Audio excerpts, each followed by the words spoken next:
Very much, Mr. Speaker. And I note that the Minister said that she and her colleagues understand the significance of this, and I just have to say that that statement would have more resonance with the House had the Secretary of State come along today, if it is something regarded with that kind of significance. But can I pay tribute also, Mr. Speaker, to the honourable member for Redcar and all her my honourable friends from Teesside who've worked so tirelessly on behalf of their constituents. And I think in contrast we now see the practical consequences of having a Conservative business secretary who's so ideologically opposed to the notion of government acting to ensure that our strategic economic assets are protected in difficult times that he won't even use the words economic strategy, preferring the phrase economic approach or industrial approach.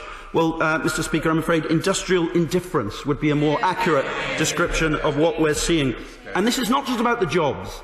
It's not just about the 2,100 direct jobs that we've heard will be affected at Redcar. And every one of those represents a tragedy for each one of those families. But it's about having a long-term strategic vision for Britain's economic and industrial future. And I'm afraid that for all the rhetoric about northern powerhouses and the march of the makers, at the first big test as to whether this government has any long-term strategic economic vision, the march of the makers has come to a stuttering halt. Why has the government been so passive about working to save the steel industry in this country when it is so strategically important? What options did the government explore for mothballing to save the assets? Why does the government believe it's acceptable that the £80 million support package announced also contains statutory entitlements? And I was interested to say she might not stop at £80 million. Perhaps she could tell the House a little bit more about how much she has in mind. But why does she think that's acceptable?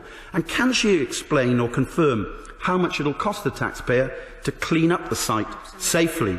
And what assessment has she made of the economic impact to the local community and the supply chain of the closure? And finally, Mr. Speaker, did the Minister raise the issue of Chinese dumping in her recent visit to China, or does the UK's relationship with China now simply consist of kowtowing to the Chinese government in a way that will mean the Chinese government will have more financial interest in Britain's strategic assets than our own British government?